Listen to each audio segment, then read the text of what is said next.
देखो जो पहली बार हरिद्वार जितने तीर्थस्थान है, विशेषकर जो उत्तरी भारत में रहने वाले हम सब लोग हैं, हर कोई हरिद्वार तो आता ही आता है। नॉर्मली ऐसा देखा गया है। तो जो पहली बार आए हैं, जो कई बार आ चुके, सबका हार्दिक स्वागत है। हरि बोल, गंगा मैया की जय। तो आप लोग, हम यहाँ पर आए हैं, 3-4 दिन का ट्रिप है हमारा, और आप अपने दिनचर्या से, अपने बिजनेस छोड़ के, अपने स्कूल कॉलेज छोड़ के, घर छोड़ के आए हैं। तो ये बहुत विशेष बात है। और यहाँ पे आने का हमारा उद्देश्य क्या है? गंगा स्नान तो करेंगे है ही है, उसके अलावा हमारा उद्देश्य क्या है? बहुत अच्छी बात है। और क्या करना साधु संग में? तो वास्तव में ये जो एक प्रकार का एक कैंप है, इसको क्या बोलते हैं? कैंप का क्या मतलब होता है? घर में रहना और कैंप में रहने में क्या अंतर होता है? ऑस्टेरिटीज के साथ तपस्या, शुरुआत में ठीक है, थोड़ी तपस्या होगी। तो अभी आप सबको कमरे मिल गए। कैंप में कमरे कैसे हैं? तो हो सकता है यहाँ पे हम आएंगे, कुछ ना कुछ दिक्कतें जरूर होगी ना। हर सफर में कुछ ना कुछ सफरिंग होती है। तो ये कैंप है, तो कैंप का मतलब है यहाँ पे हमारी कुछ तपस्या होगी। और क्या होगा कैंप में? प्यूरिफिकेशन होगा, तपस्या से प्यूरिफिकेशन भी होगा। और क्या होगा?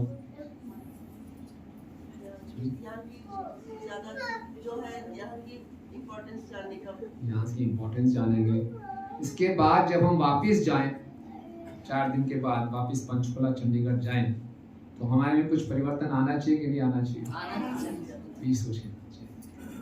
हम लोग जब यंग स्टूडेंट्स का कैंप करते हैं, तो मैंने एक एक्रोनिम बनाया था कैंप का। तो कैंप मतलब मैंने निकाला था, क्या था? Concentrated, accelerated, meaningful practices.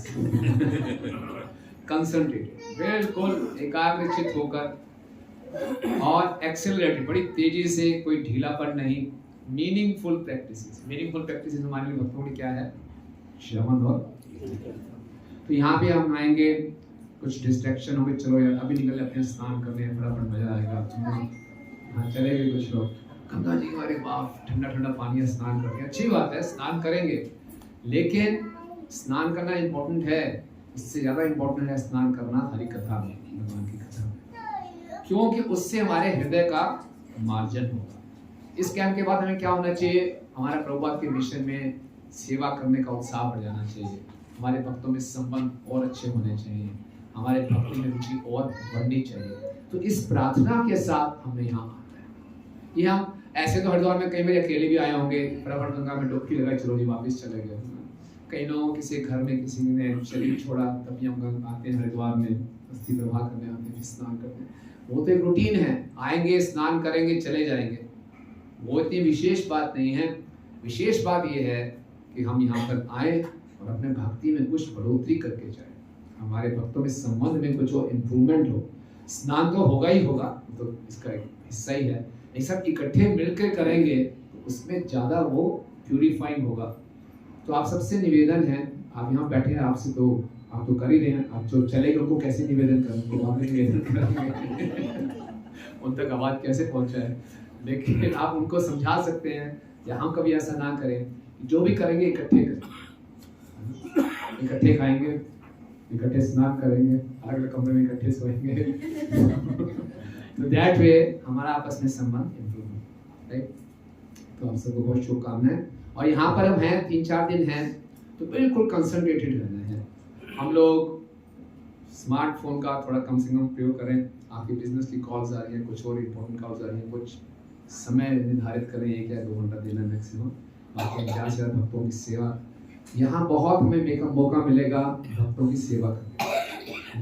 हमें से कुछ लोग ऐसे थोड़े एजिड हैं, बाहर आएंगे, उनको कुछ तकलीफ होगी, तो हमें मौका ढूंढना है। थोड़े एजिड हैं, किसी को तबीयत खराब हो रही है, हम कैसे उनको हेल्प कर सकते हैं। तो इस प्रकार से जितना हम सेवा करेंगे उतना हम इस लाभ का, स्नान का लाभ उठा पाएंगे। तो हरिद्वार, हरिद्वार का मतलब क्या होता है? हरि कथा। कितना सुंदर नाम। हम सबको भगवत धाम जाना है, ये हमारे जीवन का लक्ष्य है। उसका द्वार क्या है? तो हरिद्वार के कई नाम हैं। एक तो हरिद्वार है ही है, दूसरा एक नाम है गंगा द्वार। जब गंगा जी ऊपरी लोकों से नीचे उतरती हैं, पहाड़ों में आती हैं, फिर पहाड़ों से नीचे जब समतल भूमि पे आ जाती हैं तो गंगा कहलाती है, तो गंगा है। तो ये गंगा का द्वार है। आप जानते हैं कि गंगा जी कैसे प्रकट हुई। वामन देव जी का अवतार हुआ था और बलि महाराज के पास हो गए थे। कैसे बलि महाराज जी को उन्होंने धोखा दिया दिव्य तरीके से। अगर तीसरा कदम करने लगे तो वामन देव जी के पैर के अंगूठे से ब्रह्मांड के इतने आवरण है। तो हमें ब्रह्मांड में कितने आवरण होते हैं? 7 आवरण होते हैं। जितना ये ब्रह्मांड है हमारा, इसके ऊपर पहले पृथ्वी का आवरण है, उससे 10 गुना फिर पानी का आवरण है, फिर हवा का आवरण है, फिर अग्नि का आवरण है। ऐसे 10-10 गुना ज़्यादा है। तो ऐसे ब्रह्मांड के आवरण को भगवान के अंगूठे कितने कोमल है। चरण कमल देखिए, भगवान के चरण कमल बहुत ही कोमल है। तो लेकिन भगवान के चरण जो है कोमल भी हैं और वैसे की तरह कठोर भी हैं। एक ब्रह्मांड को थोड़ा सा छुआ, अंगूठे अगर छुआ, नख ने छुआ और पूरा छेद हो गया उसमें ये भगवान की दिव्यता। और जब छेद हुआ तो इस भौतिक जगत और आध्यात्मिक जगत को बीच में क्या है? विरजान, कारण सागर। तो वहां से जल आना शुरू हुआ।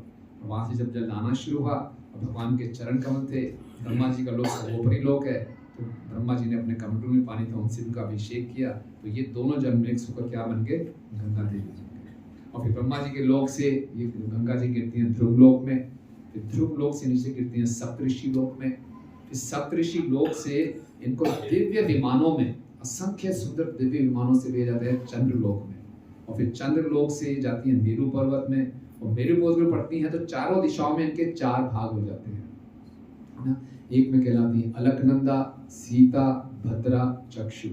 और इस प्रकार से फिर भगीरथ जी ने तपस्या की, नीचे उतरती हैं और फिर ये पृथ्वी पे जब आती हैं तो उसको कहते हैं गंगा। Any idea? यहाँ गंगा से लेकर, गंगोत्री से लेकर थोड़ी पृथ्वी से, इसी पृथ्वी पे कितना डिस्टेंस कवर करती हैं गंगा जी? गंगा जी पूरी भारत में कितना डिस्टेंस कवर करती है? आप हैरान हो जाएंगे, 2500 किलोमीटर, 2500 किलोमीटर। और विशेष बात क्या है, इंडिया की जो 40% आबादी है वो गंगा के तट पे रहती है, इसलिए भारत देश महान है। और जो गंगा के तट पे रहते हैं, प्रभुपाद जी कहते हैं, उसको आध्यात्मिक और भौतिक लाभ दोनों होते हैं। उसका स्वास्थ्य भी अच्छा रहता है और आगे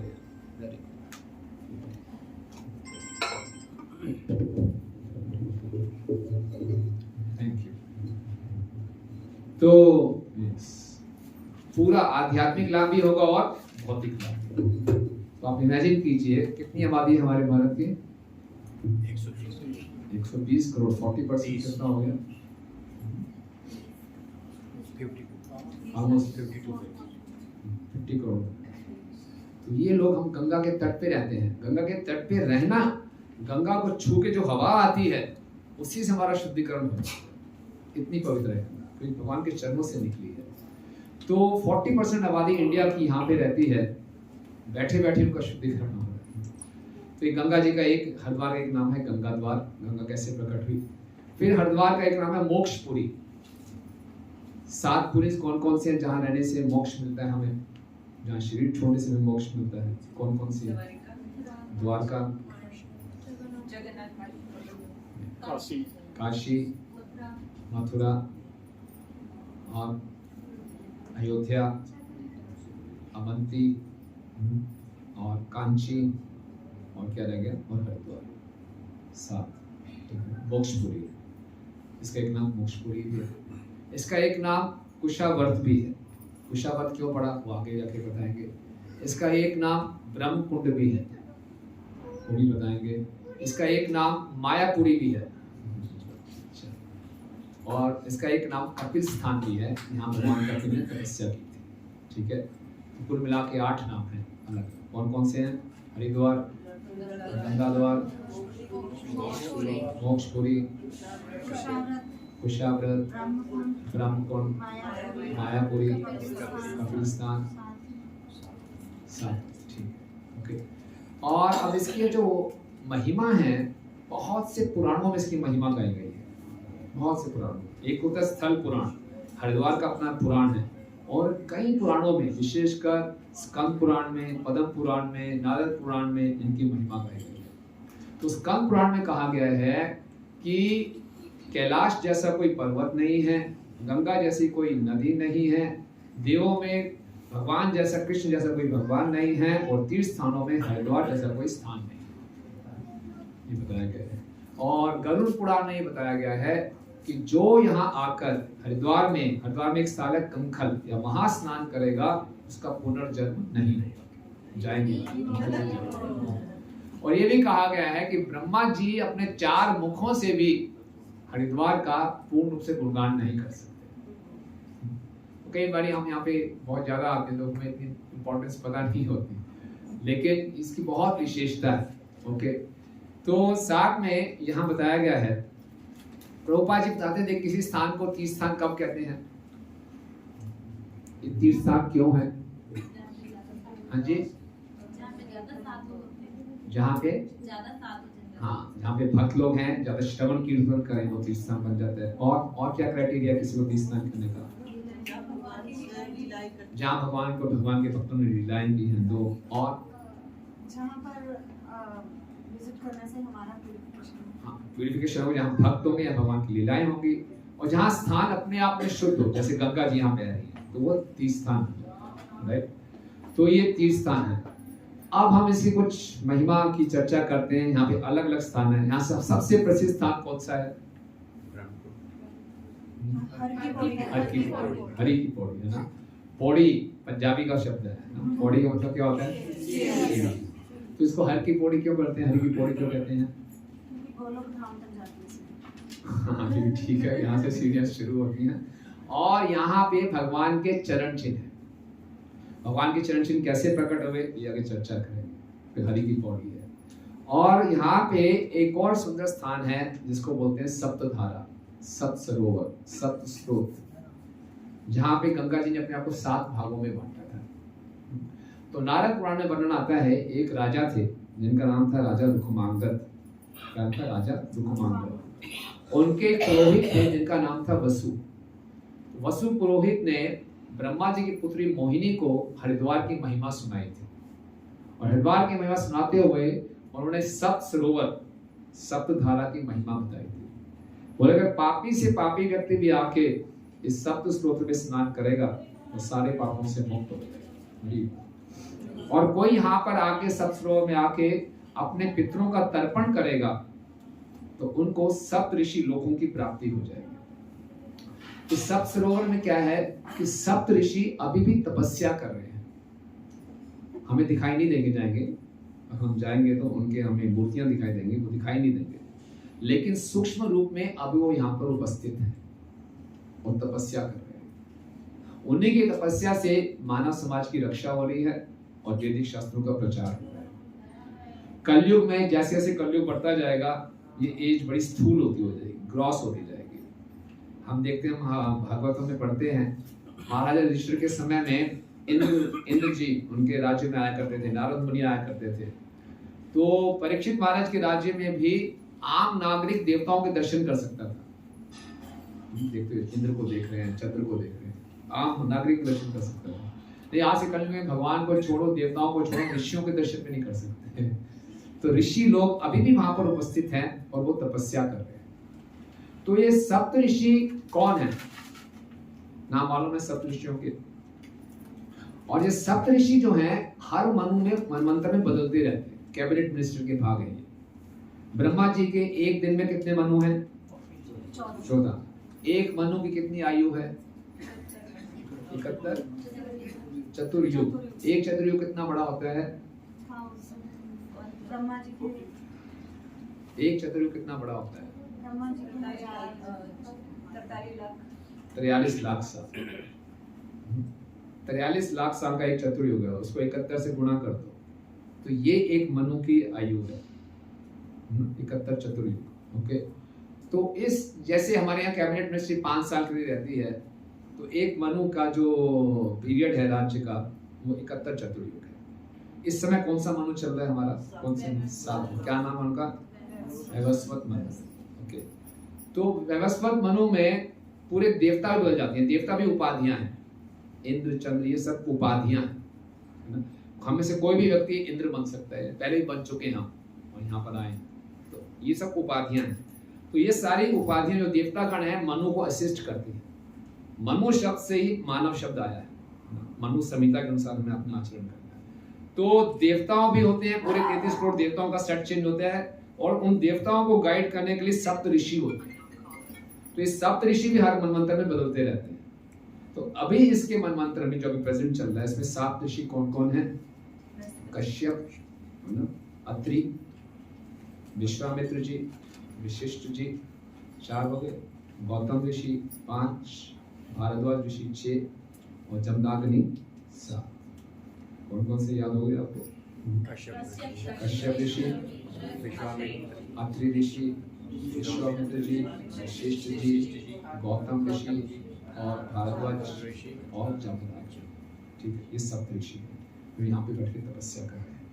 ये भी उपाधियां हैं या ये नेम है? ये तो उनके नेम है, लेकिन अगले मनवंतर में कोई और ऋषि नेम चेंज। ठीक है, तो जैसे ये 7 ऋषि हैं, तो जब गंगा जी यहाँ से निकल रही थी, भगीरथ मुनि को फॉलो कर रही थी, बड़ी तीव्र गति से आ रही थी, तो उन्होंने देखा ये 7 ऋषि हम बड़ी तपस्या कर रहे हैं। तो गंगा जी ने इनको आदर दिया कि मैं तेजी से बहूंगी, इनकी तपस्या भंग हो जाएगी, मुझे क्या करना चाहिए? अपनी स्पीड कम कर देनी चाहिए। और गंगा जी ने अपने आप को 7 धाराओं में बांट लिया। तो ऋषि को पता भी नहीं चला, उनके पीछे से निकल गए और बाद में जाके फिर इकट्ठी मिल जाती है। तो अगर आप जाएंगे, हम जाएंगे सब उस धारा में, आप देखेंगे बिल्कुल शांत है गंगा जी, ऐसे लगेगा नहीं कि बह रही है, बिल्कुल शांति है वहाँ पे। और जो सप्तऋषि हैं इनका भी गंगा जी के लिए बहुत आदर है, तो म्यूचुअल रिस्पेक्ट है। जैसे हमने बताया कि ध्रुव लोक से गंगा कहाँ गिरती है? सप्तऋषि लोक में। इनका एक लोक है, कई बार हमें ध्रुव तारा दिखाई देता है ना, तो सप्तऋषि का भी हम दिखाई देता है। अगर हम सुबह उठेंगे 3 या 4 बजे, तो अगर आसमान क्लियर है तो उसको देख सकते हैं। तो कभी देखा ध्रुव तारा हमने? yes. उसके साथ सप्तऋषि का भी होता है, इसके नीचे ध्रुव तारा के नीचे सप्तऋषि मंडल। तो जब ध्रुव लोक से गंगा सप्तऋषि लोक में गिरती है, तो इन सप्तऋषियों की बड़ी बड़ी जटाएं हैं। ये जटाएं हमेशा गंगा के जल से गीली रहती है, इसको सुखाते नहीं है, किसको सुखा दे, वो गीली रहती है। क्यों? गंगा जी को सिर पे धारण किया। क्यों? भगवान के चरणों से निकली। तो ये नियम क्या है? जब हम कहीं पवित्र स्थान पे जाते हैं और हम पवित्र नदी में स्नान करते हैं, तो हमें तुरंत अपना टॉवल लेकर उसको पूछना नहीं चाहिए। ये हमारा सौभाग्य है, भगवान के चरणों से निकला हुआ जल हमारे शरीर को छू रहा है, इसको जितना पवित्र करने तो कर देना, अपने आप सूख जाएगा, ठीक है।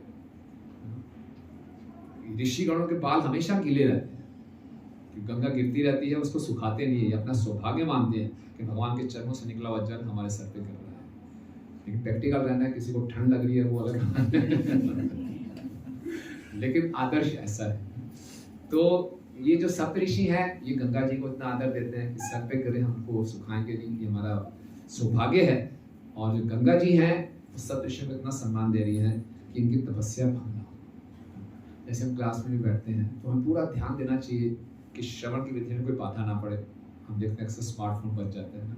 हमारे मंदिर में एक बार परम पूज्य भक्ति विकास स्वामी महाराज आए थे, उन्होंने बोल दिया कोई स्मार्टफोन नहीं बनना चाहिए। मैंने पूरा कोई स्मार्टफोन नहीं आना, कोई नहीं होना चाहिए, कोई नहीं होना चाहिए, पूरा तैयारी कर ली। जैसी कथा शुरू की मंगलाचरण शुरू किया, उन्होंने भगवते वासुदेव बोला, श्लोक का उच्चारण किया, तुरंत स्मार्टफोन कर लिया। ओके, हरे कृष्ण, उठ गए। बहुत बुरा लगा हमें। फिर अगले दिन क्लास थी उनकी रोहिणी मंदिर में, बोला ऐसा ऐसा हुआ है, और प्रिकॉशंस लिए। फिर तो जो भी रूप में एंटर कर रहा है, स्मार्टफोन कहाँ रखो। तो वास्तव में जब कथा चल रही हो, हमें उसमें डिस्टर्बेंस नहीं करनी चाहिए। आपको मालूम है, जब अयोध्या में भगवान राम थे, तो लव और कुश को वाल्मीकि जी ने ट्रेन किया, पूरी रामायण सिखाई थी। और लव और कुश बहुत एक्सपर्ट हो गए थे रामायण सुनाने, बहुत सुंदर गा के सुनाते थे। तो बड़े बड़े ऋषियों के पास जाके रामायण सुनाते थे, तो ऋषि मुनि इतने प्रसन्न हो जाते, उन्होंने आशीर्वाद दिया कि एक दिन ऐसा आएगा कि जिसके विषय में तुम गुणगान कर रहे हो, स्वयं वो आपकी कथा सुनेंगे। तो ऐसे घूमते घूमते वो अयोध्या आ गए। अयोध्या के सारे मंत्री उनको ले आए भगवान राम के पास। ये छोटे से बालक है, बहुत सुंदर कथा करते हैं। ठीक है सुनाओ। तो भगवान राम बड़े उच्च सिंहासन पे बैठे थे। उस सिंहासन के लिए 18 स्टेप्स थी, ऊपर बैठे आराम से। सारे मंत्री नीचे बैठ के अपने अपने आसन में थे, वो नीचे बैठे थे और बीच में लवकुश बैठ के उन्होंने गाना शुरू किया। जैसे गाना शुरू किया सारे मंत्रियों ने अपना आसन छोड़ के उनके आसपास बैठ गए, खूब बैठ गए, सब आपस में आनंद ले रहे हैं। वाह वाह क्या बात है। भगवान राम ऊपर बैठे हैं, बोले यार मैं अकेला बैठा हूँ यहाँ पे, वो बीच में आनंद ले रहे हैं, मुझे क्या आनंद आ रहा है। तो मुझे भी उनके बीच में जाके कथा सुननी, भगवान को अपनी कथा सुनने में आनंद आता है। तो भगवान राम ने क्या किया, भगवान राम ने इतने आभूषण डाल रखे थे, अगर जल्दी से नीचे उतरते आभूषणों की झंझनाहट से सबका ध्यान भंग हो जाता है। बड़े धीरे धीरे एक एक स्टेप नीचे उतरे कि कोई भी आवाज ना आए, कथा में कोई बाधा ना पड़े। धीरे धीरे उतर के चुपके वहां जाके उनके साथ में बैठ गए। किसी को पता नहीं चला भगवान राम साथ में बैठे हैं और लव कुछ कथा किए जा रहे हैं। और किसी को बहुत आनंद आया, भगवान राम की पीठ में हाथ डाला, वाह क्या बात है। और मुड़ के देखा समय भगवान राम बैठे हैं। तो कहने का अर्थ ये है कि गंगा जी भी सप्तऋषियों की तपस्या बंद नहीं कर रहे। तो हमें भी ऐसा रखना चाहिए कि जब श्रवण चल रहा हो मंदिर में तो उसको हम बिल्कुल डिस्टर्ब ना करें और ऐसा वातावरण करें, इससे भगवान बहुत प्रसन्न होते हैं। तो ये थी सप्त सरोवर, सप्त स्त्रोत। यही वो स्थान है जहाँ पे धृतराष्ट्र और गंधारी यहाँ पर आए थे। कुरुक्षेत्र का युद्ध जब समाप्त हो गया था, विदुर जी के विषय में हम चर्चा करेंगे। तो विदुर जी मैत्री मुनि से मिल के उनको ज्ञान प्राप्त हो गया। विदुर जी को अचानक धृतराष्ट्र की याद है कि मेरा भाई अभी भी मोह के जाल में फंसा हुआ है, मुझे जाकर उसका उद्धार करना है। तो विदुर जी धृतराष्ट्र के पास आते हैं और देखते हैं धृतराष्ट्र बहुत कंफर्टेबल है, युधिष्ठिर महाराज उसका बहुत ध्यान रख रहे हैं। जब युद्ध समाप्त हुआ था तो धृतराष्ट्र ने भीम को मारना चाहा था, उसका सब काष्ट पता होगा, कृष्ण समझ गए थे तो एक स्टैचू दे दिया था, पूरा स्टैचू टूट गया था, लोहे का पूरा उसने मार दिया, इतना उन में गुस्सा था। फिर भी युधिष्ठिर महाराज ने धृतराष्ट्र को बहुत सम्मान दिया, गंधारी को बहुत अच्छा उनका लालन पोषण कर रहे थे। विदुर ने आया, बोले शर्म नहीं आती, जिनको तुमने मारने का प्रयास किया उनके फेंके हुए टुकड़ों पर तुम पल रहे हो, देख रहे कितने बूढ़े हो गए हो, अभी घर से इतनी आसक्ति है, कब छोड़ोगे। हिलाया उसको। साधु का मतलब क्या होता है, जो काटे, हमारी आसक्तियों को काटे। विदुर के बड़े कड़वे शब्द थे। प्रभुपाद जी अपने तात्पर्य में लिख रहे हैं आजकल घर घर में धृतराष्ट्र बैठे हैं, इसलिए बहुत से विदुरों की आवश्यकता है जो कि जाके सबको हिलाए। क्यों हिलाए? क्योंकि वैदिक शास्त्र क्या बोलते हैं, 50 के बाद क्या करना चाहिए, मन में चला चाहिए। 50 के बाद क्या नंबर आते हैं, 51, मन में जाओ, 51, फिर क्या आता है 51 बनेंगे तो क्या 52 में चले जाओ यार फिर नहीं तो 54 में चले जाओ, 57 तक तो चले जाओ, 58 तक तो चले जाओ, जाओ नहीं तो सजा ले तो हम देखते हैं कि अब क्या बताएं, जितने लोग होंगे 50 से ऊपर घर में रहते हैं, तो प्रकृति का नियम है कि will be forced to leave. अगर खुद छोड़ देंगे तो ज्यादा अच्छा है, आदर होना कम शुरू हो जाता है, परिस्थितियां ऐसी बदल जाती हैं ना, यंग जनरेशन ऊपर आने शुरू होती है, तो सारा का सारा इकोसिस्टम ऐसा हो जाता है कि हमको अपने आप छोड़ देना चाहिए। दशरथ जी जब दशरथ जी बहुत बुरे हो गए, दशरथ जी को बुरे बुरे सपने आने लगे कि उनको अंत समय आने वाला है, तो दशरथ जी को लगा मुझे राम को राज्य दे देना चाहिए। तो दशरथ जी ने सारे मंत्रियों को बुलाया और बोला मैंने सोच रहा हूँ कि राम को मैं राज्य दे दूँ। सारे मंत्री इतने खुश हो गए, दशरथ जी उदास हो गए, इसका मतलब सब प्रतीक्षा कर रहे थे किसी ने नहीं बोला दशरथ जी क्या आवश्यकता है, थोड़ी देर रुकिए, सब बड़े खुश हो गए बोले ये तो बड़ी गलत बात है, मैं इतना जबरदस्ती यहाँ बैठा हुआ था। तो आजकल कोई वन तो है नहीं, तो क्या करेंगे, सब तो कंप्लीट बिल्डिंग है, तो हम वन प्लस कैसे लेंगे।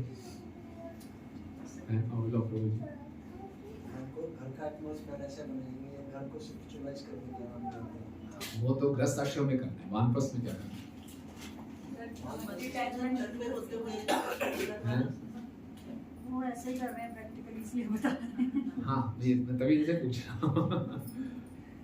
वानप्रस्थ में जैसे हमने तीर्थ यात्राओं पे जाके तीर्थ स्थल पे जाके हाँ, तो ये अपना आसक्ति त्याग करके, या अगर कोई जॉब कर रहे हैं उसको छोड़ करके हाँ। पूर्णतया मंदिर में या भगवान की सेवा में अपना जीवन सही। तो प्रभुपाद कहते हैं हमारे जो मंदिर है वो वैकुंठ है, तो कहीं मन नहीं मिलेंगे। तो भी ठीक बताया कि हम अपना ज़्यादा से ज़्यादा सेवा मंदिर में रखें। प्रभु जी भी और माता जी पूरा समय ज़्यादा से हम मंदिर में दें, वही हमारा मन है।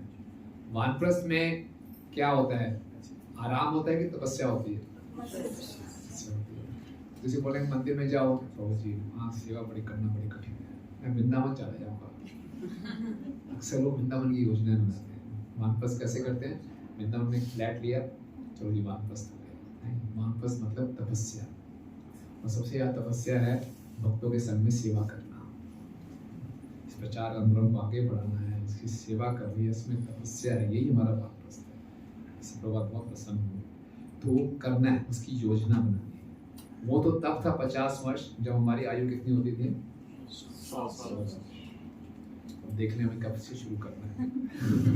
तो जल्दी से जल्दी हम कोशिश करें इसको पूरा सुनने। तो विदुर जी ने बड़े कड़वे शब्द सुनाए, और फिर एक दिन जब युधिष्ठिर जी सुबह उठे, और युधिष्ठिर जी का नियम था, ये हमारी वैदिक संस्कृति है, सुबह उठते ही घर में जो वृद्ध लोग हैं उनको प्रणाम करना। तो प्रणाम करने गए, देखा है नहीं, ना गंधारी है ना ही धृतराष्ट्र है। तो बड़े दुखी हुए, ना विदुर है, विदुर भी छोड़ के चले गए। तो संजय के पास गए, संजय उनके सेक्रेटरी थे। धृतराष्ट्र बिना संजय कहीं जाते नहीं थे, अंधे थे वो, उनका संजय का सपोर्ट संजय को भी नहीं मालूम।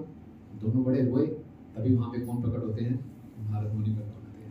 बोले कोई चिंता की जरूरत नहीं है, सबको पालने वाले भगवान हैं और उनका पालन पोषण भगवान करेंगे। नारद मुनि बताया कि वो हरिद्वार में सब स्रोत स्थान पे हैं, वहाँ पे अष्टांग योग की प्रैक्टिस कर रहे हैं, और यहीं पे उन्होंने ऐसा योग किया कि धृतराष्ट्र जी की अग्नि प्रज्वलित हुई, और यहीं पे उन्होंने अपने शरीर को त्यागा, और उसी अग्नि में फिर गांधारी ने भी सती हो गई थी। तो यही वो स्थान है, सबसे वो स्थान पे हुआ था। ठीक है, तो ये वो स्थान था। इसके बाद जो आता है, ये वो स्थान है जहाँ पे नारद मुनि जी ने भी तपस्या की। इतना सुंदर स्थान है। तो नारद मुनि जी ने अपने पिता और गुरु ब्रह्मा जी से पूछा, पूरी सृष्टि में आपने सृष्टि की रचना की है, आप बताइए पूरी सृष्टि में कोई ऐसा स्थान है जहां मैं तपस्या करूंगा तो पूरे मानव समाज का कल्याण होगा, और जिससे शिव और विष्णु भी संतुष्ट हो जाएंगे। मुझे ऐसा स्थान बताइए। तो जो संत पुरुष होते हैं उनकी तपस्या का ये उद्देश्य होता है। तो ब्रह्मा जी ने बोला कि जब मैंने सृष्टि की रचना शुरू की, मैंने माया देवी को बुलाया। माया देवी ने अपने आप को 7 भागों में बांटा। जो 7वां भाग था वो बहुत सुंदर था, और वो कहलाता था धर्म द्रव, धर्म द्रवित हो रहे थे, धर्म द्रव। और वो क्या थे? साक्षात गंगा जी थी। वो गंगा जी यहाँ प्रकट हुई। कैसे प्रकट हुई?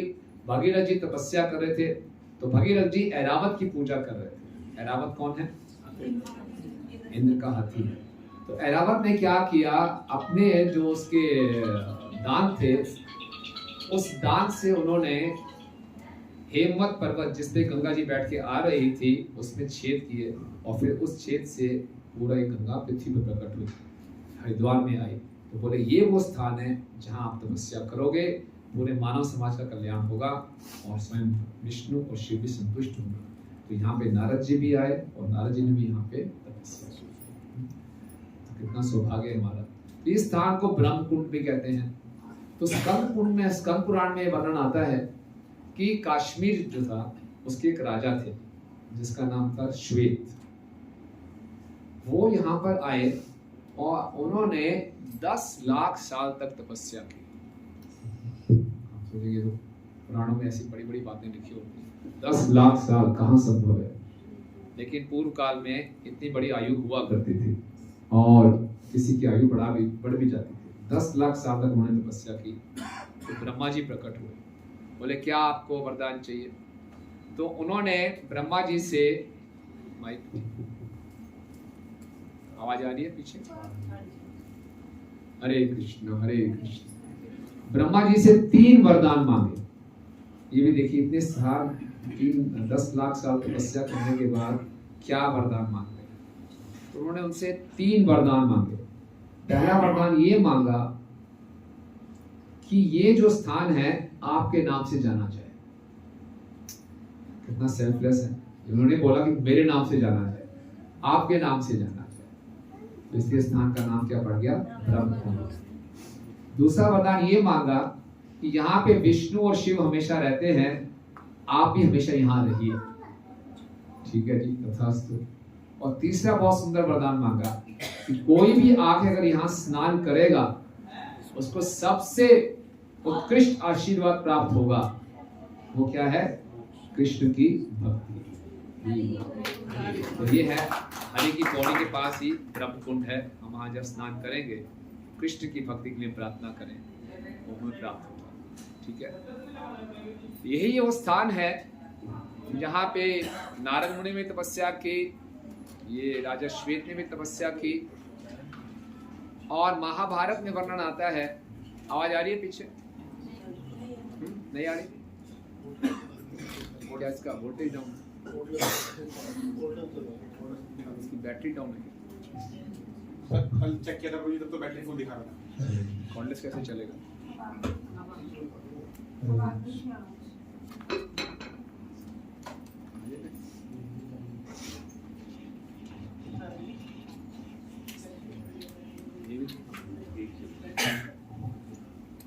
स्पीकर नहीं चलना तो कैसे चलेगा?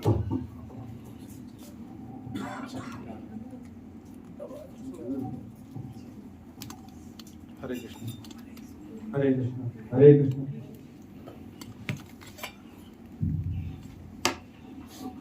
हरे कृष्णा कृष्ण कृष्ण हरे राम राम राम हरे हरे कृष्णा हरे कृष्ण हरे कृष्णा। किन किन लोगों ने तपस्या की यहाँ पे आके? आप भी कर रहे हैं, और नारद जी ने, और सप्तऋषि गांधारी और राजा श्वेत, कश्मीर के राजा।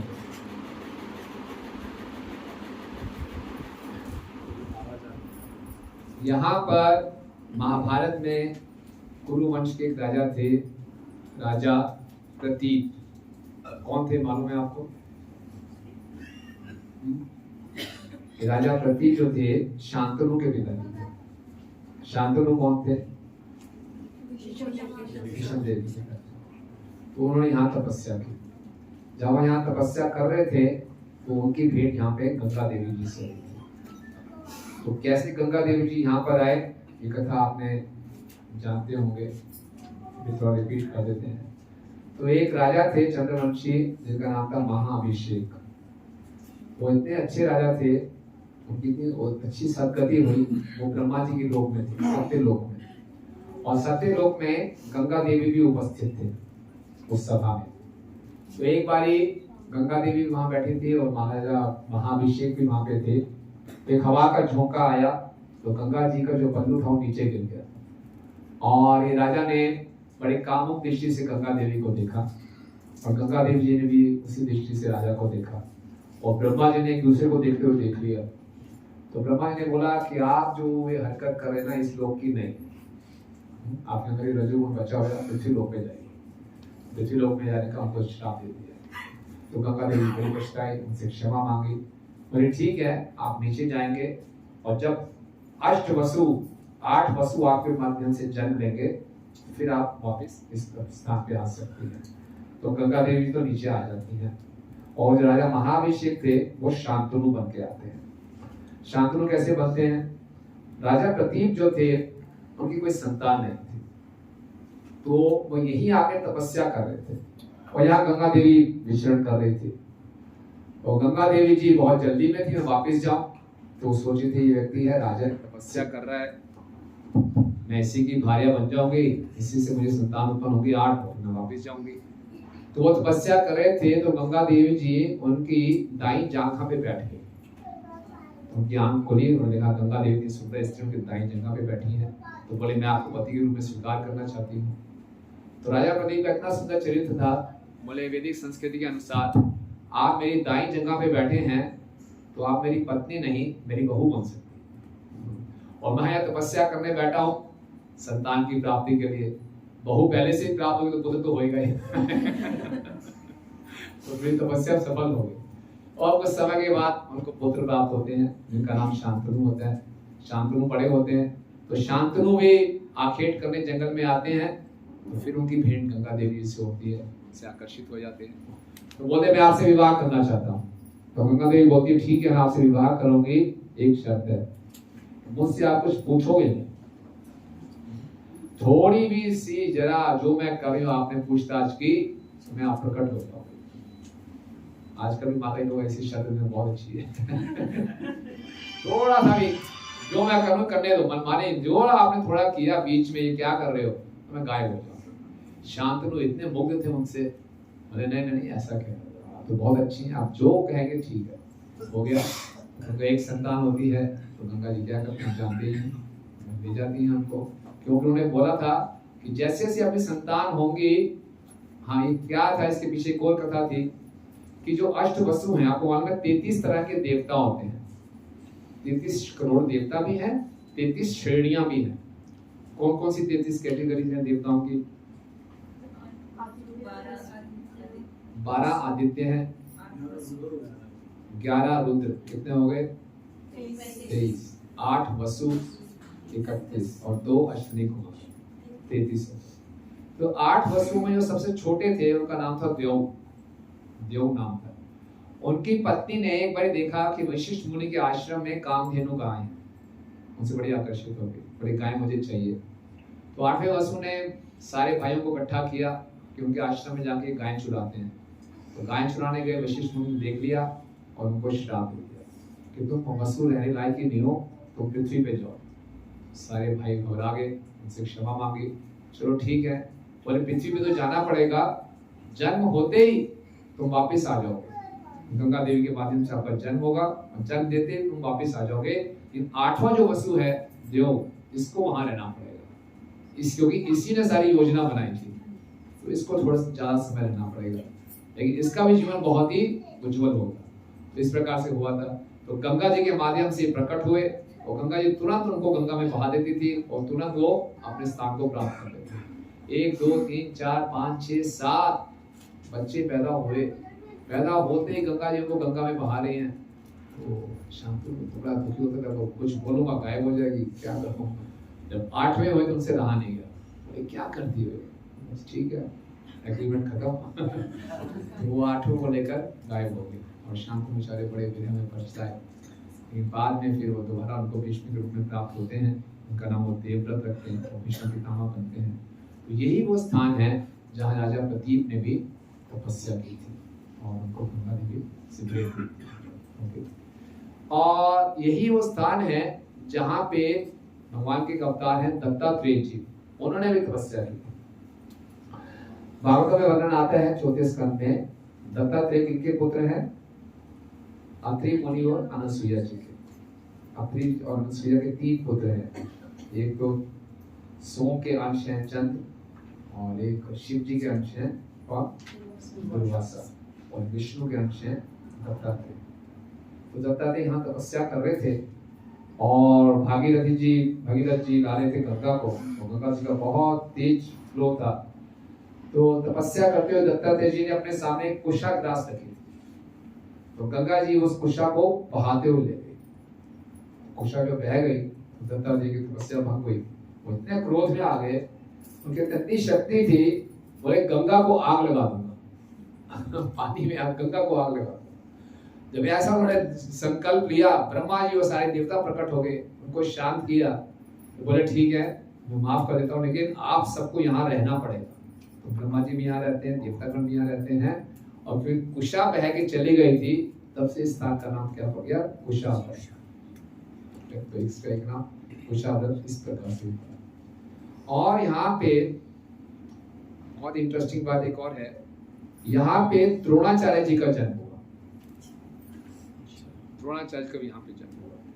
यहाँ पे भारद्वाज मुनि तपस्या कर रहे थे, वे तपोभूमि है। भार्गव मुनि तपस्या कर रहे थे तो एक अप्सरा प्रकट हुई जिसका नाम था घाटीची। ये महाभारत में वर्णन आता है। और भगवान की इच्छा से भार्गव मुनि का जो वीर यहाँ पे थोड़ा स्खलित हुआ, तो उस वीर को एक द्रोण में द्रोणा जिसमें प्रसाद पाते हैं, द्रोण में इकट्ठा कर लिया और उस द्रोण से द्रोणाचार्य जी प्रकट हुए। आज के साइंस में टेस्ट ट्यूब बेबीज हैं, ड्रोन बेबी कोई नहीं। तो द्रोणाचार्य जी ये संस्कृति थी। वेदव्यास जी ने भी 700 कौरवों को कैसे प्रकट किया था? कलश से प्रकट किया था, जानते हैं ना कथा। तो इस प्रकार से द्रोणाचार्य यहाँ प्रकट हुए जिन्होंने पांडवों और कौरवों को फिर शिक्षा दी थी। और महाभारत में वर्णन आते हैं स्थान का कि जब अर्जुन यहाँ पर आए थे, अर्जुन ने भी यहाँ तपस्या की। अर्जुन क्यों आए थे यहाँ पे? अज्ञात 1 साल का वनवास हुआ था। जब पांचों पांडव लोग द्रौपदी से विवाह करके आए तो कुछ समय जब निकल गया तो नारद मुनि उनकी सभा में आते हैं, इंद्रप्रस्थ में आते हैं और देखते हैं सब कुछ बहुत बढ़िया चल रहा है।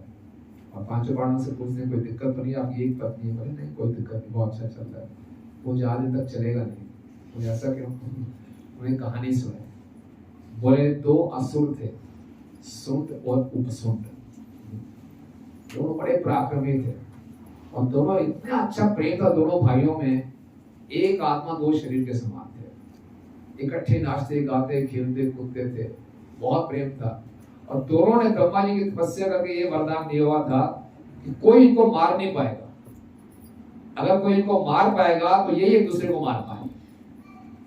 कोई इनको मारने वाला हो नहीं सकता, इतने शक्तिशाली है। एक दूसरे के मृत्यु के कारण यही बनेंगे। अब दोनों इतने शक्तिशाली और दोनों में इतना प्रेम, बड़ा उत्पात मचा दिया। तो ब्रह्मा जी ने बोला कुछ तो करना पड़ेगा। तो ब्रह्मा जी ने एक बहुत सुंदर अप्सरा को भेजा जिसका नाम था तिलोत्तमा। वो इन दोनों के बीच में प्रकट हुई। अब दोनों भाई वैसे बहुत प्रेम था, तो सुंदर अप्सरा को देखा तो बोले तू मेरा साला बन जा। ये जो अप्सरा तेरी बहन है मेरी पत्नी है। बोले नहीं तेरी बहन है मेरी पत्नी है। तो दोनों में आपस में लड़ाई हो गई कि दोनों ने एक दूसरे को मार दिया। तो बोले आप वो तो 2 थे, आप 5 हो, तो समझ लो कुछ एग्रीमेंट करो, कुछ आपस में पॉलिसी बनाओ, गड़बड़ हो जाएगी। अभी तो आपस में प्रेम चल रहा है, ठीक नहीं है। तो उन्होंने फिर एक ऐसी पॉलिसी बनाई कि 1-1 साल तक एक भाई द्रौपदी के साथ रहे और अगर समझ लो उसके बीच में कोई भाई आ गया तो उसको वनवास में जाना पड़ेगा। तो युधिष्ठिर जी का टर्म था द्रौपदी के साथ रहने का। तो तभी वहाँ पे एक ब्राह्मण आता है, बोले मेरी गाय को कोई चुरा के ले जा रहा है। अर्जुन के पास आया तो अर्जुन ने बोला ठीक है मैं आपकी मदद करता हूँ। तो अर्जुन को ध्यान है मेरा गाड़ी तो उस कक्ष में है जहाँ युधिष्ठिर और द्रौपदी है। तो अर्जुन ने सोचा क्या करूँ, जाना तो नहीं चाहिए लेकिन ब्राह्मण की रक्षा करनी है, गाय की रक्षा करनी है, जैसा वनवास ही जाना पड़ेगा ना, कोई बात। तो अर्जुन ने प्रवेश किए कक्ष में, फटाफट अपनी गांड में उठाया, उस ब्राह्मण की रक्षा की। बाद में युधिष्ठिर जी को बोला अंदर वनवास जाना। युधिष्ठिर जी ने बोला आपको वनवास जाने की कोई जरूरत नहीं है, आप मेरे बड़े, मैं आपका बड़ा भाई हूँ, बड़े भाई पिता के समान होते हैं, बच्चे पिता के कक्ष में प्रवेश कर सकते हैं, कोई उसमें आवश्यकता नहीं, आपको वनवास जाने की आवश्यकता नहीं। अर्जुन ने बोला नहीं, जो एग्रीमेंट हुआ था वो पूरा करना पड़ेगा। तो अर्जुन निकल जाते हैं। तो अर्जुन फिर यहाँ पर आते हैं और यहाँ पे आके वो यज्ञ करते हैं, तपस्या करते हैं और गंगा में स्नान करते हैं। जब गंगा में स्नान कर रहे थे तो यही गंगा का मार्ग नीचे नागलोक तक चल रहा है। नागलोक के राजा थे कौरवदेव, उनकी बेटी थी उल्लिपी। उसने अर्जुन को देखा तो अर्जुन से आकर्षित हो गई, तो अर्जुन को खींच के नीचे ले गई और फिर बाद में उसने अर्जुन से विवाह किया। और फिर उसने अर्जुन को आशीर्वाद दिया कि पानी के अंदर जब तक आप रहेंगे आप अजय रहेंगे, कोई आपको जीत नहीं पाएगा। और फिर उल्लिपी से अर्जुन को एक पुत्र प्राप्त हुआ, क्या नाम था? इरवान। तो अर्जुन की कितनी पत्नियां थी?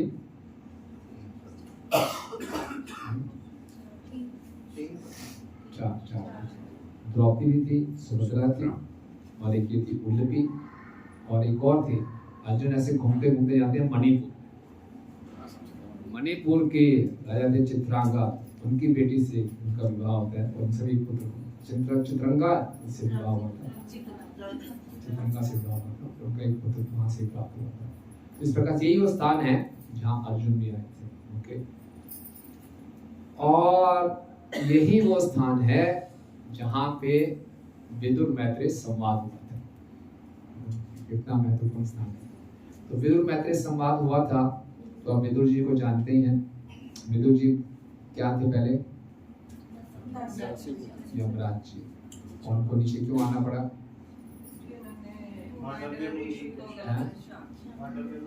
हाँ, मांडूक मन के ऊपर क्या श्राप, क्यों श्राप दिया था?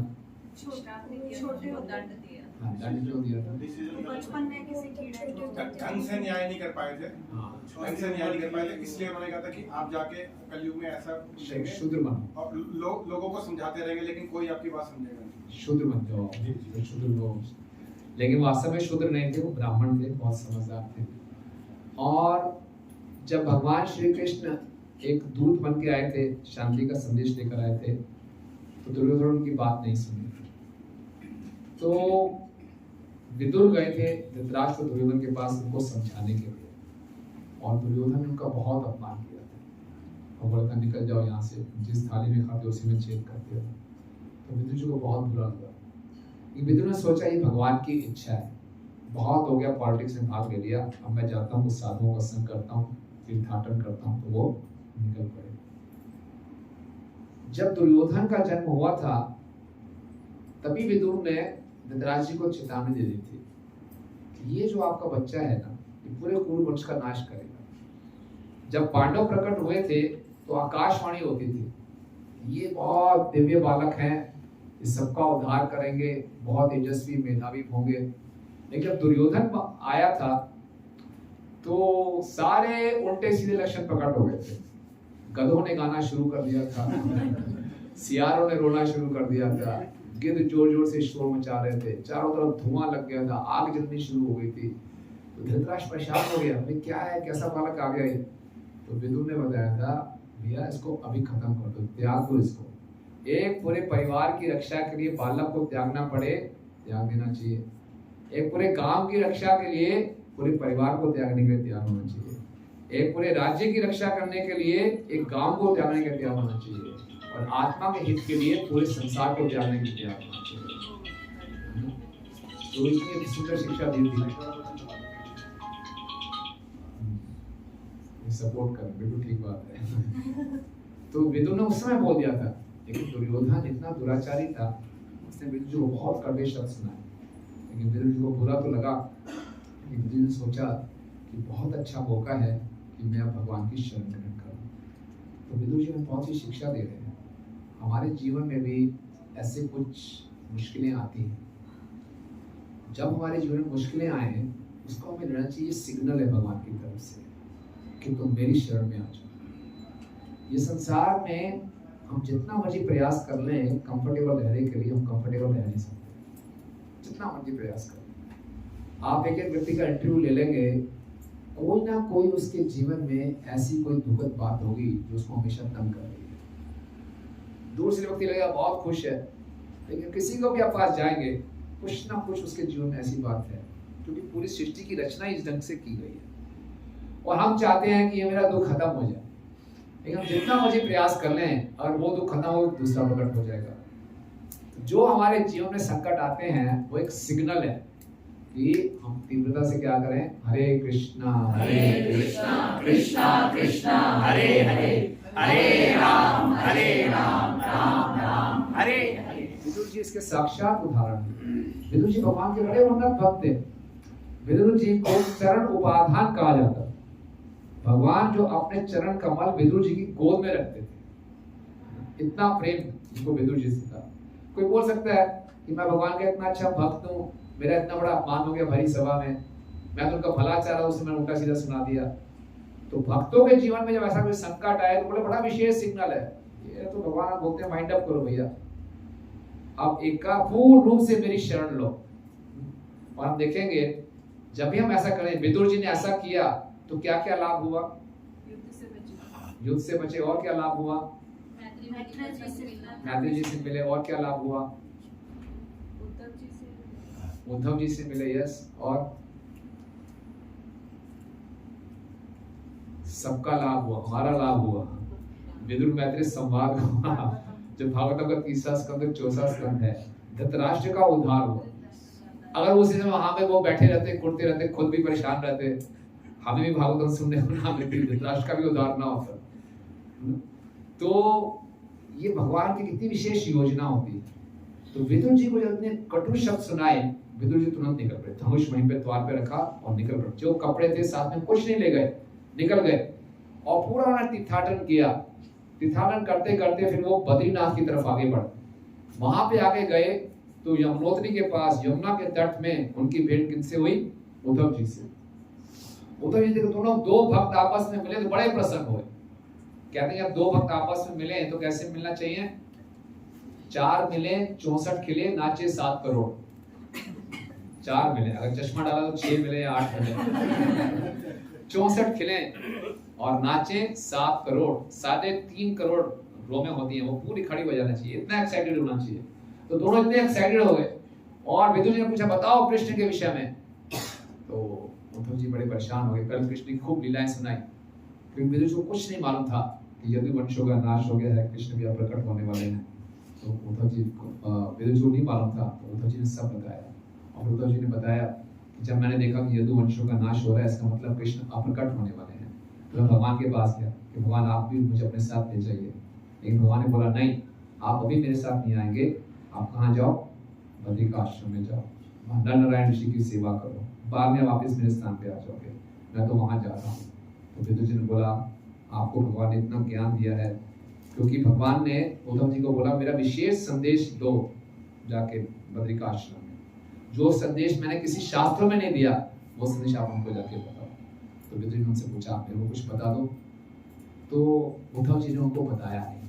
क्यों नहीं बताया? उनसे बड़े थे। उन्होंने देखा कि विदुर जी मुझसे बड़े भी हैं, वो बड़े अच्छे भक्त हैं, तो मैं इनको कुछ बताऊंगा मर्यादा का अतिक्रमण हो। तो बोले आप क्या करो, मैत्री मुनि को भी भगवान ने अप्रकट होने से पहले संदेश दिया, आप उनके पास जाइए। और वो कहाँ पे है? कुशावर्त में। ये मिले थे कहाँ पे? बद्रिका आश्रम के पास, यमुना के तट पे।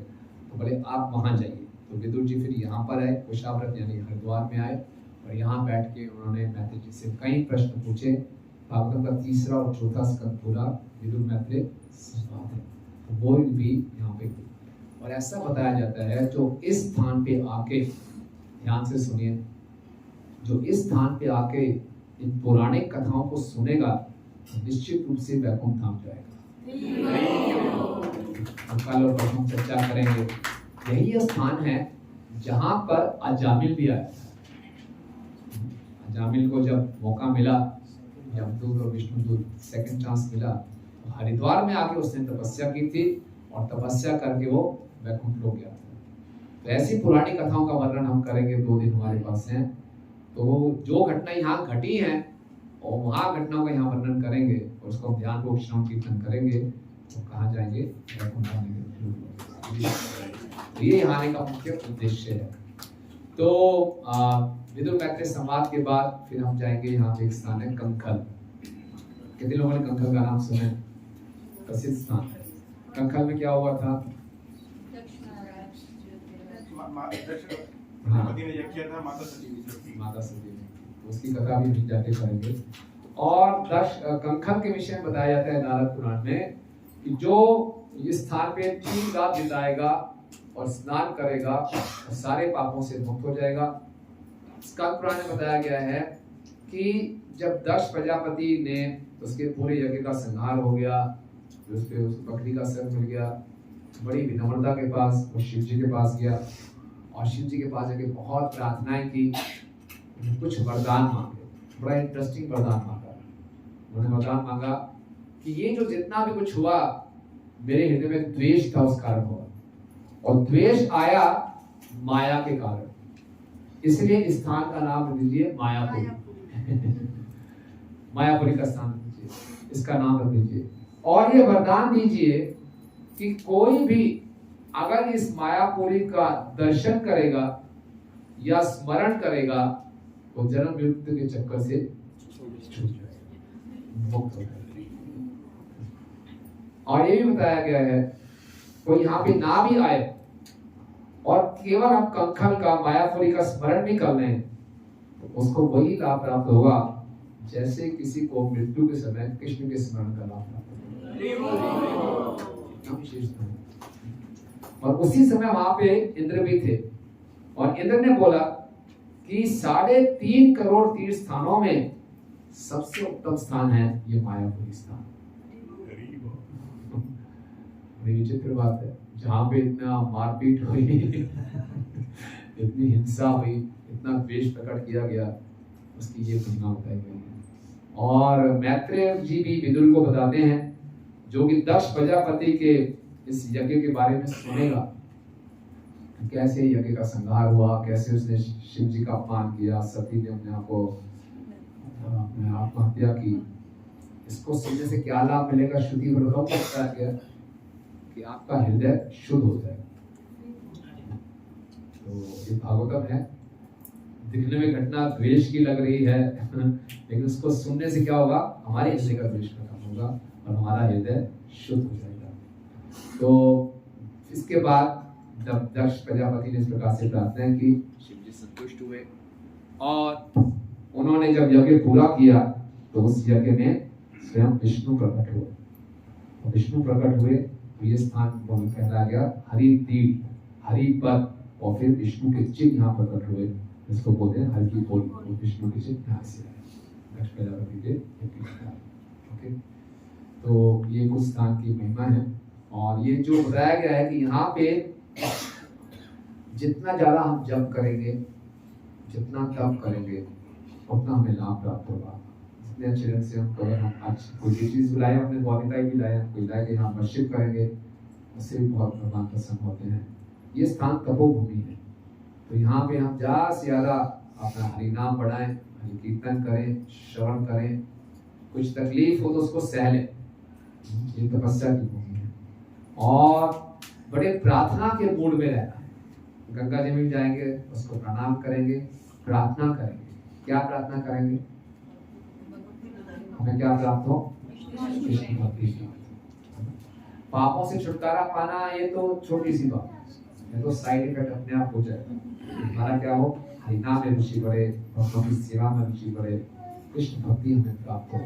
तो ये प्रार्थनाएं हमने करती हैं और ज्यादा से ज्यादा से अच्छा हम जप करें, कीर्तन करें। हरे कृष्णा कृष्णा कृष्णा हरे हरे, हरे राम राम राम हरे हरे। इस स्थान की इतनी महिमा है, जो हरिद्वार की महिमा को सुनता है या कहता है, अगर वो स्थान पे नहीं भी आ पाए, आप वापिस पंचकुला चंडीगढ़ जाएंगे, बोले क्या था, तो वहां जाके जो आपने सुना उसको सुनाएंगे तो उसको भी वही लाभ प्राप्त हो जाएगा जैसे आपको यहाँ के स्नान करने का लाभ प्राप्त हुआ।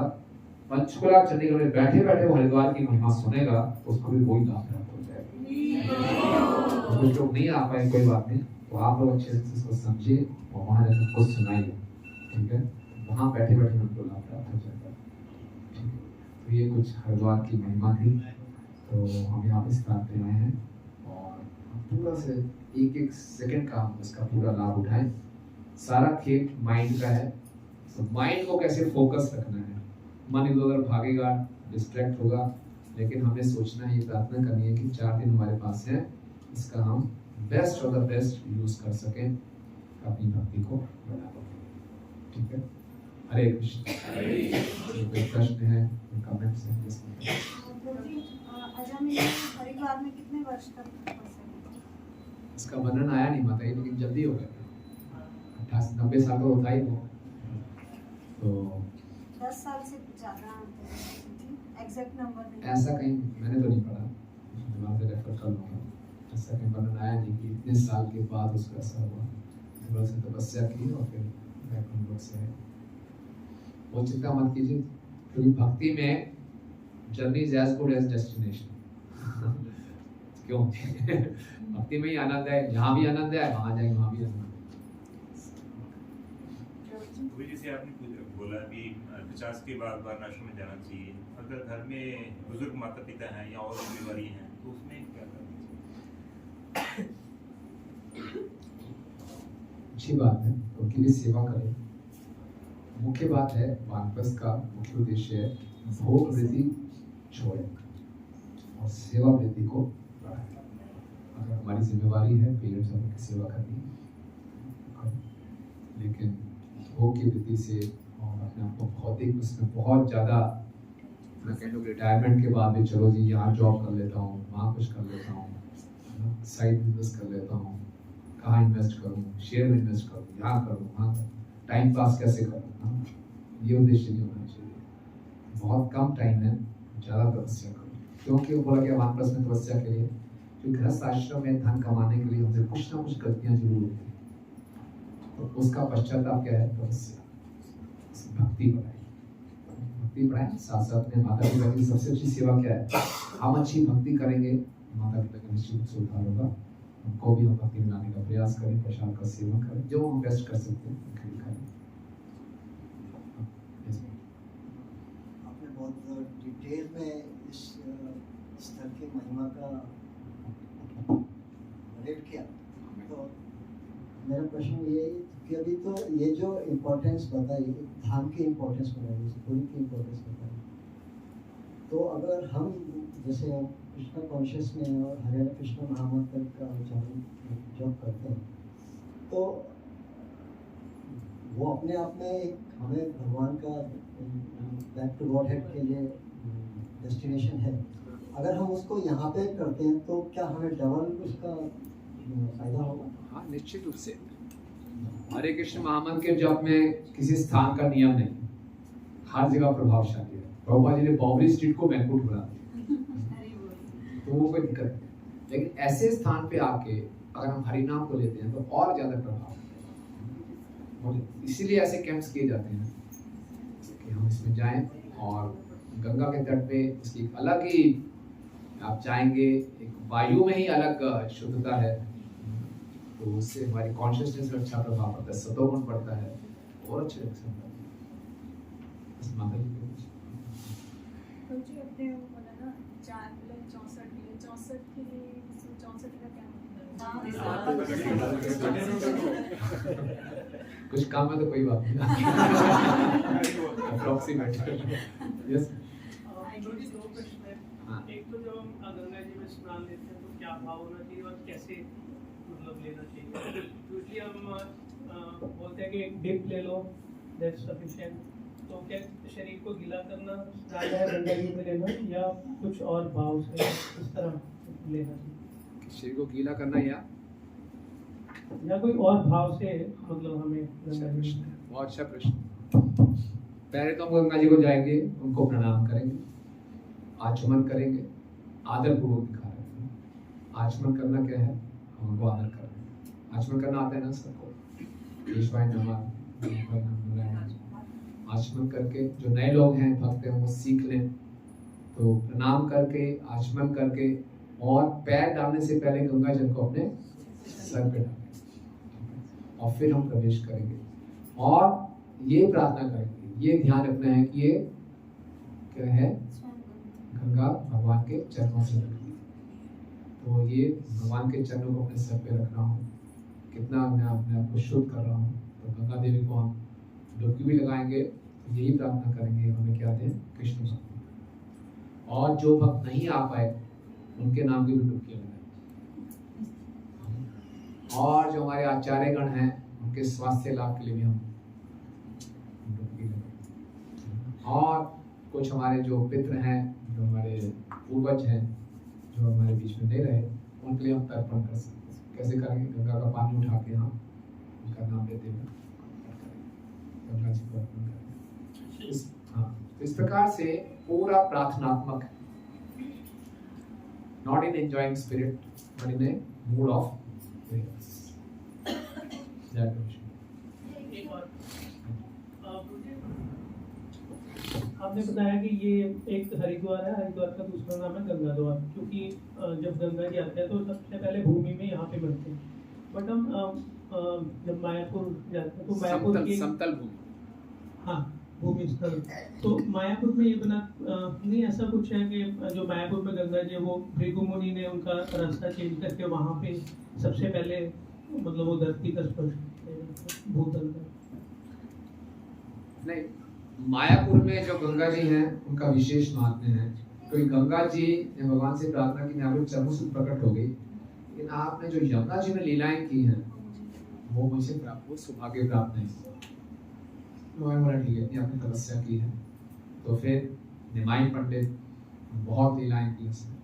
निमाई पंडित ने उधर थे 6-6 घंटे गंगा जी में रहते थे, बहुत खेलते थे, बहुत सारी लीलाएं की, मधुर मधुर लीलाएं की। तो गंगा जी की वर्षा पूरी हुई। लेकिन ऐसा कहना कि गंगा जी वहां पहले प्रकट हुई, ऐसा आपने पढ़ा कहीं पे? मुझे एक्चुअली भी याद नहीं है, 8-7-8 साल पहले एक कथा सुनी थी वहीं पे मैं। वो ये थी कथा कि वहां पे जानु द्वीप है, मैं जानता हूँ। तो जानु ऋषि वो तपस्या कर रहे थे, तो गंगा जी बह गई थी, तो उन्होंने पूरी पूरी गंगा पी ली। उनका कमंडलू गिर गया था, पूरी गंगा पी ली। आचमन हाँ, वो पूरी गंगा पी ली। फिर उनकी जांघा से उन्होंने प्रकट किया, उसको जानना। हरे कृष्ण प्रभु जी, नाम जैसे जो जिनको नदी में या पानी से, जल से डर लगता है, तो वो कैसे करें? ये डिप का ही उनको कर। ठीक है, कहीं को होता है डर लगता है, कुछ फियर होता है, इसको होता है फियर होता है, कोई बात नहीं, किसी को पकड़ ले और पूरी डुबकी लगा कुछ नहीं होगा।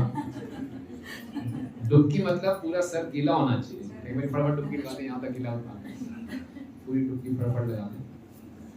किसी को पकड़ लीजिए सर, डूब आ रहा चाहिए, कम से कम 3 डुबकी लगा लीजिए।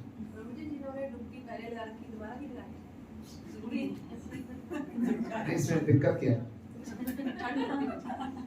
एक्चुअली इसमें क्या है कि जब हम जाएंगे स्पर्श करेंगे पानी बहुत ठंडा लगेगा, थोड़ी देर बाद। लेकिन जैसे ही एक डुबकी लगाएंगे ना वो नॉर्मल हो जाएगा। अगर आपका स्वास्थ्य ठीक नहीं है फिर अलग बात है, फिर आप ऐसे कर सकते हैं। किसी के स्वास्थ्य की दिक्कत है तो अलग बात है। आचमन किसी जल से जाती है प्रभु जी, गंगा जल से ही आचमन करती है।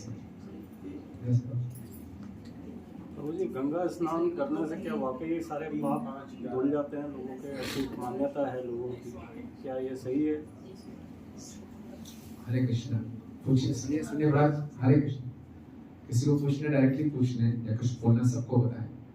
प्रभु जी पूछ रहे हैं कि क्या गंगा में स्नान करने से ये मान्यता है कि सबके पाप धुल जाते हैं, क्या ये वास्तव में होता है कि नहीं? बताइए। श्रद्धा के ऊपर डिपेंड करता है। अगर हम सच में अपने भगवान के चरणों से निकला चरणामृत समझते हैं तो वो सच में पाप होते हैं, लेकिन अगर हमारी श्रद्धा नहीं है तो सिर्फ पानी। पूरी श्रद्धा के साथ लगाएं, और हमारा उद्देश्य पापों को धुलवाना नहीं है। पाप तो एक हरि नाम लेंगे अच्छे से खत्म हो जाएगा। पापों से छुटकारा हमारे जीवन का लक्ष्य नहीं है। पापों से छुटकारा पा भी लिया, अब जब फिर दोबारा से पाप करें तो कुंजर स्नान हो गया, अति स्नान हो गया। हमारा उद्देश्य है कि हमें भक्ति, पाप तो अपने आप खत्म होगी, लेकिन निश्चित रूप से कोई साधारण व्यक्ति भी आता है और भक्ति की इच्छा से भी नहीं आता और इसी उद्देश्य से भी आता है, तो निश्चित उसके पाप दूर होते हैं।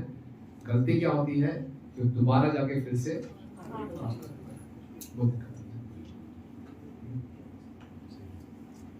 तो ये हमारे पुराणों में जो महिमा गाई गई है, ये कोई दंत कथा नहीं है, ये सेल्समैनशिप नहीं है, ये सत्य, पूरा विश्वास है, श्रद्धा रखनी। और कुछ? ठीक है, हाँ। जैसे शास्त्रों में हम जैसे कोई अलग अलग ग्रंथ है, हर ग्रंथ में हर एक की महिमा अलग अलग बनाई गई है, तो कई बार ऐसा हो जाता है कि अच्छा फिर हम चूज क्या करें, which is the most highest ऐसे सबसे ऊंचा कौन है? अभी हम बताएगा 3.5 करोड़ तीर्थ स्थानों में सबसे ऊंचा ये स्थान है। मायापुर जाएंगे बोले सिद्धरामा कोई है ही नहीं, वृंदावन जाएंगे बोले सारे तीर्थ स्थान इसी से ही निकले हैं, कहीं भी तीर्थ स्थान में जाएंगे उसकी महिमा ऐसी गाई गई। तो कहते हैं क्या है? यस, यही क्वेश्चन है ना। तो देखिए इस भौतिक जगत में रिलेटिविटी है, एक ही नंबर 1 हो सकता है, कोई और दूसरा नंबर 1 नहीं हो सकता, लेकिन आध्यात्मिक जगत में कई नंबर 1 हो सकता है। ये आध्यात्मिक जगत की खूबी है। आध्यात्मिक जगत में स्पर्धा नहीं है। तो तो हर किसी की विशेषता है।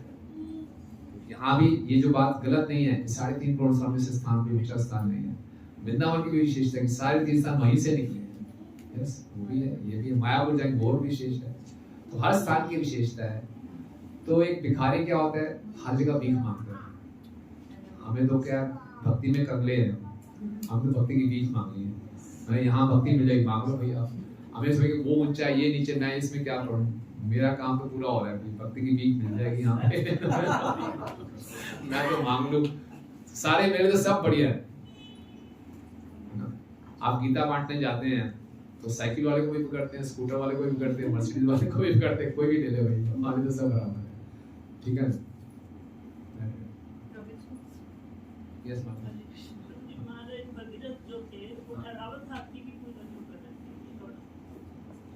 ऐरावत हाथी हैं? हाँ कुछ होगा माता जी, मैं डिटेल में नहीं जा पाया। निश्चित रूप से होगा, उसकी तपस्या का एक अंग होगा। उनसे उनको मदद मिली, ऐरावत हाथी से उनको मदद मिली कि उनसे जो उन्होंने छेद किया फिर वहाँ से हुआ, ऐसा बताया गया। Yes, अगर हमसे कोई अभी मतलब इसी जीवन में वैष्णव अपराध हो जाए तो क्या गंगा मैया वो भी माफ कर सकती है? हरि स्थाने अपराधे तारे हरि नाम, तब स्थाने अपराधे नाही परित्राण। वैष्णव अपराध हुआ है तो वैष्णव के चरण में जाके ही क्षमा मांगनी पड़ेगी, उनकी सेवा करनी। और यहाँ पर आए हैं तो उस वैष्णव के लिए प्रार्थना कीजिए, उनके नाम की डुबकियां लगाइए और सेवा कीजिए।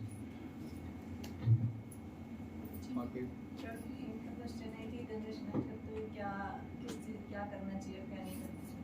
बताया ना, प्रश्न पूछा था, गंगा स्नान करते कैसे पहले प्रणाम करना है, प्रार्थना करनी है, आचमन करना है, और क्या मांगना है, क्या प्रार्थना करनी है ताकि प्राप्त हो। और दूसरे भक्तों के लिए भी आप डुबकियां लगा सकते हैं। तो एक प्रैक्टिकल पता लग जाएगा, जैसे कल हमें गाइड कर लेना करते वक्त थोड़ा सा हम सबके लिए आसान हो जाएगा। सेफ्टी करिए। कल के लिए कोई दिक्कत नहीं। आप सब बहुत सब अनुभवी लोग हैं, जो पहली बार यहाँ को घबराने की बात नहीं, बहुत अच्छा लगेगा। ठीक है, ओके। तो इसलिए आप लोगों को बहुत शुभकामनाएं कि हमारे पास 4 दिन है, इसका पूरा लाभ उठाएं और सब एक दूसरे की मदद करें कि हमें भगवान का वो स्मरण करें। ठीक है, धन्यवाद। श्रील प्रभुपाद की गंगा मैया की हरिद्वार यात्रा की जय। गौर प्रेमानंद। हरे कृष्ण।